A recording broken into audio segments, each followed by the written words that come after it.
El Menco alikuwa mmoja wa wahalifu wa dawa za kulevya waliokuwa wanaotafutwa zaidi duniani na kiongozi mkuu wa Jalisco New Generation Cartel CJNG, moja ya magenge yenye ushawishi mkubwa katika biashara ya dawa za kulevya hadi Amerika na bara la Ulaya.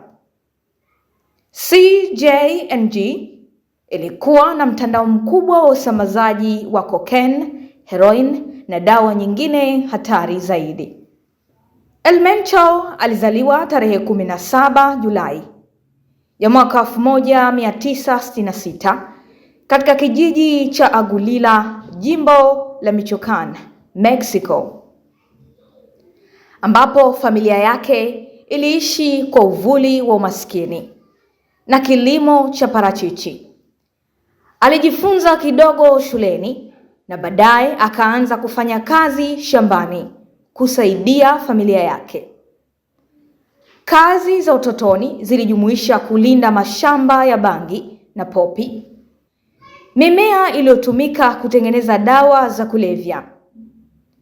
Akiwa kijana, alisafiri hadi Marekani kutafuta fursa, ambapo alianza kushiriki katika biashara ya dawa na uhalifu, jambo lililomletea matatizo ya kisheria. El Menco aliingia Marekani kinyume cha sheria.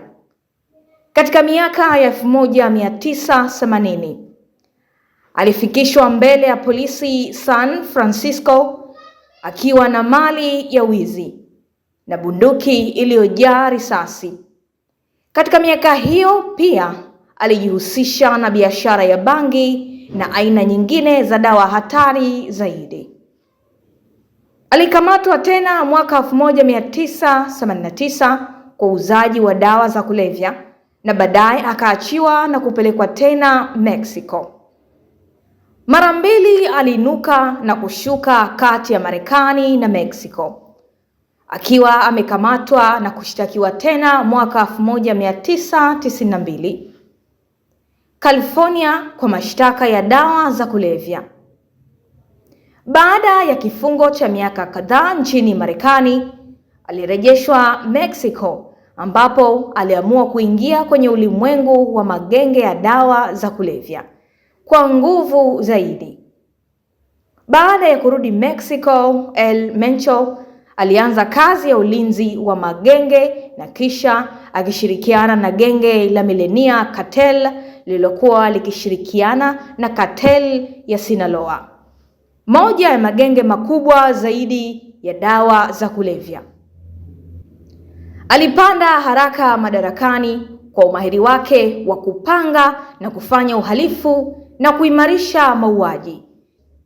Baadaye, baada ya kushuka kwa Millenia Cartel, aliamua kuanzisha genge lake mwenyewe.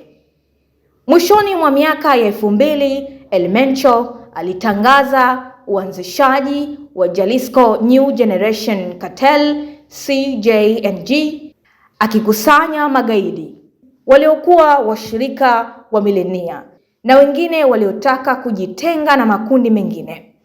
Genge hilo lilipamba na silaha, ikiwa na mtandao wa usambazaji wa dawa hadi mataifa ya Amerika na Ulaya.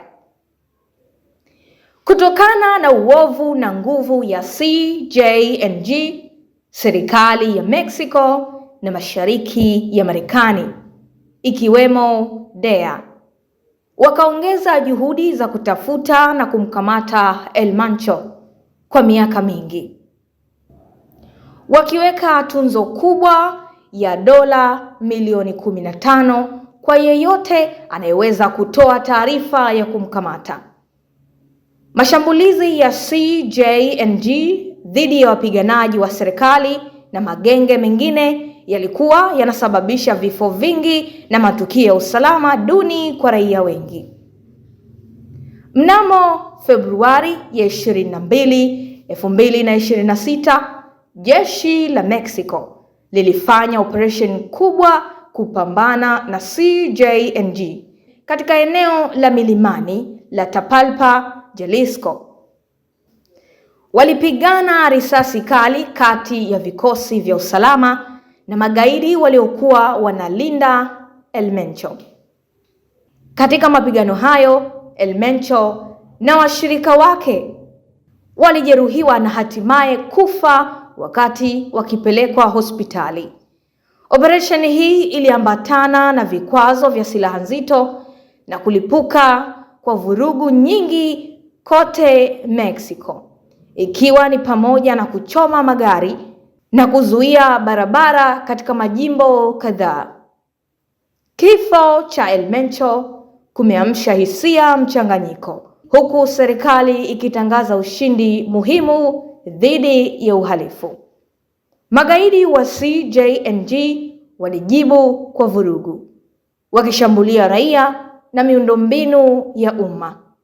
Serikali za Mexico na Marekani zimesema ufuasi wa kulinda raia ni muhimu, kwani ghasia zinaweza kuendelea hata baada ya kifo chake. El Mencho alikuwa mfano wa jinsi uhalifu wa dawa za kulevya unavyoweza kuvunja maisha ya mtu mmoja na kusababisha uhalifu mkubwa kwa jamii na usalama wa nchi. Kutoka kwenye shamba la parachichi hadi kuwa kiongozi mojawapo ya magenge yenye nguvu zaidi duniani, safari yake ilikuwa yenye giza, ukatili na vita isiyo na mwisho. Kifo chake ni hatua kubwa dhidi ya uhalifu, lakini pia inakumbushwa jinsi vita dhidi ya magenge ya dawa za kulevya ni changamoto ambayo inahitaji juhudi kubwa za kimataifa.